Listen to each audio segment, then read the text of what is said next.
What is the deal, guys? It is your boy Jew, and we are back with another video. Now today we are going to be working on my 1989 Nissan Skyline GTS, and what you guys don't know is every time I get in the car I have to put the key in the doorway to enter the vehicle. I do not have an alarm system on this car because it is so old, and that is the #1 thing that I think a lot of people should do when they pick up older cars, especially JDM vehicles. So if you guys have an older car or a JDM vehicle you would want to listen up in this video, we are going to be heading down to the alarm shop and getting a nice Viper alarm installed. So without further ado, let's go.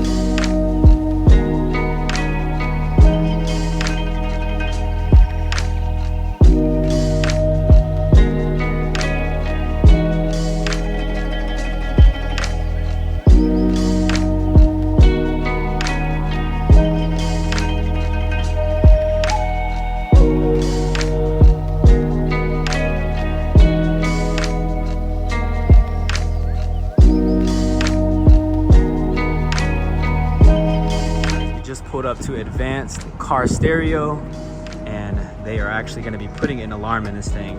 You guys know any import cars, they do not have alarms, so this was definitely the first mod, we'll call it, that I need to do. So I'm really excited to get this thing back. I was going to do it myself, but I don't know, I'm gonna just leave it to the professionals. I don't want to mess up any wiring in this old car, so yeah, but I think it should be pretty funny to see this guy try to move it. I'm excited, but I decided to go with a Viper alarm. I went with, like, I think it's their mid-grade. So it's like a mid-grade alarm. It has like a fob and everything, and I can unlock it, lock it, all that stuff. So it's pretty cool. But yeah, never actually even seen this car move, so. It looks so cool stock. Oh, hey. I don't know about y'all, but I low-key hate seeing people and like letting people drive my car, because people don't drive it how they're supposed to. I don't know, but yeah, they said they're gonna lock it up and everything like that, so hopefully they take really good care of my baby. But yeah, I'll let you guys know how the alarm is and how they do, so catch you in the next clip. Guys, we are home with my Skyline, and the Viper alarm system is fully installed. I wanted to show you guys the box and which one exactly I went with. The model number is going to be 3105V. It's pretty much a one-way security system. I think this one was like the middle grade. It's about $300, $250 to $300, and I think this is perfect because for me, they make 3 different versions. They make one that's just like a basic, an alarm. I think it's $100 or something like that, $199. They make this one, which is like the level 2, and then they also have one higher.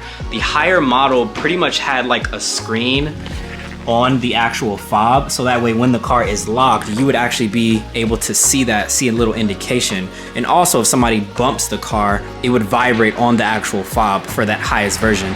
This one does not do that, but I do think that, oh, wrong keys. I do think that the one that I did end up getting is perfect. All I wanted to do was lock and unlock the car, and at the bottom you can remote start it. I don't personally really care about doing that or anything, but my main thing is I wanted to just be able to get out the car and lock the car, and that is super cool, you know?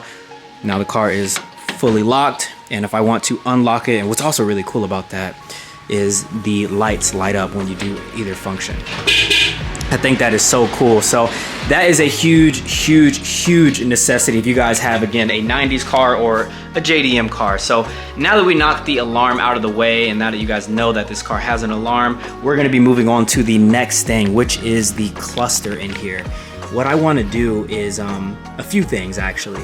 So for people who may not know about JDM cars, at least for the Skylines, when you drive over 100 kilometers per hour, there's like a dinging sensation that happens. It goes ding, ding, ding, ding. I'll try to see if I can like throw a video on screen right here. But it's super annoying, to say the least, and I want to go ahead and try to get rid of that. And also, the dash lights in here are very dim. So I just turned them on, and Turn them off, turn them on, and you can see they don't really light up that well. My clock is actually working, but there's no light behind there, so I can't even really see that at night. So what I have some leftover LEDs from like all of these other cars, and I believe this is the right size. It's a 194, also known as like a T10 bulb, and we're gonna be replacing all of the dash lights behind the cluster there. I wanna see if I can use them for my map lights at the top there, and also my license plate lights. These things are very, very dim, wherever they are, right here. Yeah, they're very, very dim, and I wanna see if I can go ahead and replace those. So without further ado, let's go ahead and start off in the interior. I'm gonna go ahead and start dismantling the dash and cluster right here in front of me, and I will show you guys along the way. It shouldn't be too hard since this is an old car, but I also do wanna take my time just because it is an old car. Things are gonna be pretty fragile, to say the least. So let's be careful and let's get started. So from what I know the first things that you need to do is pretty much dismantle this, I don't even know, steering column kind of cover here. There's 2 bolts right here, 2 screws. That's gonna drop down. I believe you also have to drop these down. There's 4 on the bottom here, and this bottom panel will kind of drop down. After you get all of that down, there are 1, 2, 3, and then 4 on the other side to actually take this part off. And once you get that off, you're gonna disconnect everything for all these buttons here, and then pretty much there's gonna be 2 or maybe 4 screws holding the actual cluster. So it's really not too bad, but I am gonna watch a video really quick just to make sure, again, I don't break anything. I would really, really hate to mess anything up in this interior, because this interior is pretty nice, besides the steering wheel. Let's not look at that. But yeah, besides that, steering wheel, everything is pretty nice in here, so I wanna try to keep it that way. So without further ado, I'll catch you guys in a second. And again, just to give you guys a close-up, so you can see my clock down there. It says 5:29, and you can see how dim it is. So watch when I go ahead and flick on the lights right here. All right, like nothing really changes, you know? You can see how like dim everything is. So we are going to be fixing that. Okay guys, now that we have that bezel out, these are all the connectors that you need to remove. Put the bezel down here on the ground just so nothing gets damaged or anything. But as far as taking this actual cluster out, again, it's pretty easy. You have 1 screw there, 1 at the top, 1 at the top up there, and then 1 at the bottom. So pretty much 4. And once we get that, we'll be able to take this thing out, and I'll be able to get to what I need to. We have the cluster fully out, and this is what this thing looks like. There were so many connectors that were hooked up on the back of this thing, but let me go ahead and put something down before I scratch this thing, and we'll get started. Now that I have a little towel down and I know nothing will get messed up, I'm gonna gently put this thing over, and pretty much all the lights we're gonna be changing are, I believe, all the orange. I have to double check, but I believe it's all the orange. I know one of these is the clock. Probably might have something to do with that because it wasn't bright. No, the clock is right there, so it might be this one for the clock light.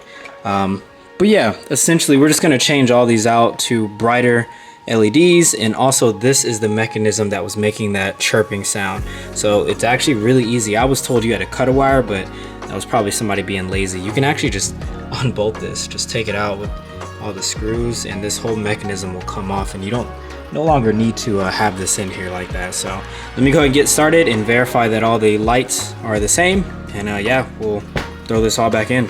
So after getting this piece out, this is what you're left with. Jeez, the dog is not happy, but again, this is what you're left with. I went ahead and screwed all of the original screws back in their place just in case I ever wanted to throw this back in. I don't really see myself doing that, but I like to just keep stuff, especially something like that, because you never know. But I have everything out. I did go ahead and take out one of the bulbs right here and compare it to what I had, and it looks like it is different. This one, I don't know if you guys can really tell, but basically it has one metal piece on one side. Mine have 2 metal pieces on both sides. I know it's not really focusing, but yeah, on both sides there's 2 metal pieces. It looks like it's bulb 158. So I don't know how many I need. It looks like 1, 2, 3, 4, 5 for sure. But I was looking at these are the turn signals. I'm not sure. I guess I'd probably keep those, leave those alone, because those will be green. Yeah, so maybe what, 1, 2, 3, 4, 5. So I think it's just 5 that I need. Everything else should be fine. I did find out that this is the clock, but I don't know what size it is just because it is very small. So I think what I'm gonna do, I'm probably just gonna end up taking this with me and getting the correct bulbs. So let's go ahead and do that right now, and I will be right back. Guys, good news and bad news. So what do you guys want first? Well, I'll go ahead and explain it. The bad news is I was trying to replace the LED for the clock there, and it looks like a lot of people, O'Reilly's, AutoZone, etc., they don't carry that bulb. It looks like it's a size 37. Super weird size, very, very small bulb, but it's a size 37. They don't carry it, so I wasn't able to get that. So I ended up buying a new bulb for it. I'll see if it's brighter than what it was before, but I don't think it's gonna be. It's just a regular, like, I guess you'd call it like a halogen bulb or something like that. I guess the good news is I went to O'Reilly's. I ended up taking this whole cluster there, as I mentioned, and they didn't have a 158 bulb, but it looks like 158 translates to 194, I believe it is. If I'm wrong, I'll throw it on the screen. But I had those bulbs. That's the package that I showed you guys in the beginning. And yeah, I was able to replace the 5 main bulb lights, and when I go ahead and throw on this bezel here, I will show you how bright it is, and you guys will know that you know, for reference, like what it looked like before to now, and it's super night and day. It's sick. So I went ahead and tested it really quick just before I went ahead and mounted this bezel back in, which I had already done.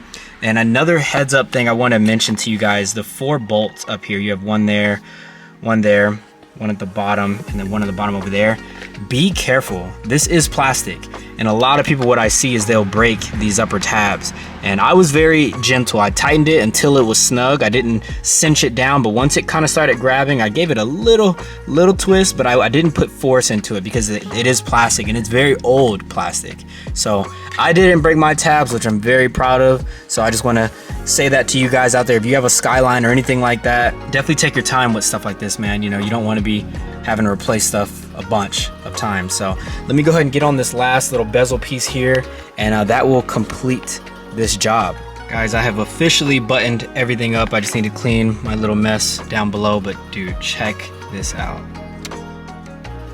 That is so sick, bro. So sick. Just for like a simple upgrade, you know what I mean? Like, it just modernizes it that much more. I don't know if that's a word, but I like it. Let me know what you guys think down in the comments below. The next mission is to change the map lights in here, so I want to change that in this one to LEDs. I believe they're the same as the cluster, so that should be pretty easy. And I also want to do like the license plate lights and just like little things like that. The major thing to do is the headlights. So these cars come with halogen and they suck. It's a 90s car, you know, this is a 1989, so headlights absolutely suck. And yeah, I want to upgrade that to HIDs. So I think that's going to be probably the next video or something along the lines of that. But yeah, let me know again what you guys think about this cluster. I really, really love it. I'm glad that I was able to take that chime thing out, so now this thing won't make any noise when we go past 100 kilometers per hour.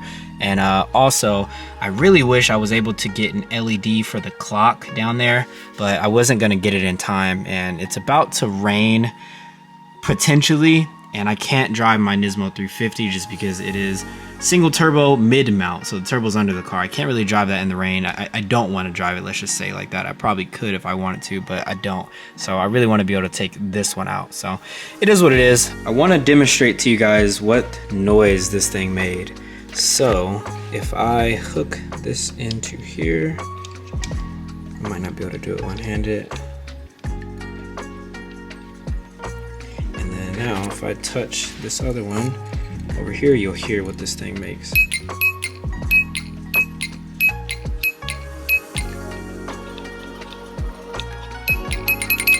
Very annoying noise, as you guys can hear. And imagine you go past 100 kilometers per hour, and that thing is just constantly going off as you're driving down the road. So yes, we had to remove that, but now I think I'm gonna move on to the license plate lights. So let me see what I gotta do, and I'll catch you guys up here. So it looks like it's actually really easy. There's just 2 screws that hold the lights on and they pop off. So I'm gonna take those off, but before we do that, I want to show you guys what it looks like. So let's go ahead and flick on these lights. And let's go to the back here. I might be doing those next, but look how dim that is, you know? Doesn't look good at all. Let's go ahead and see if we can change that right now. Really easy as well. So once you take the 2 screws out, you obviously unclip the connector, and this is what you're left with. You just pop this little clear cover off. You just kind of pull it off lightly. It's not too bad. That pops down and it exposes your light in there. So we're just gonna take this out, and I'm gonna throw my LEDs, wherever they are, back in there, and we should be in business. And just to show you what it looks like and what the difference is, you guys can see the one on the right is the LED, one on the left is the, I guess, stock one. So I'm just gonna go ahead and do the other one. I'm not gonna bore you guys with that, but yes, that is why you should do that. It just kind of modernizes the car. I feel like it looks super sick. And as we go over here to the cluster, look at that. It looks so dope. I need to wipe it off, but yeah. Next are gonna be the headlights, because this is terrible. Terrible.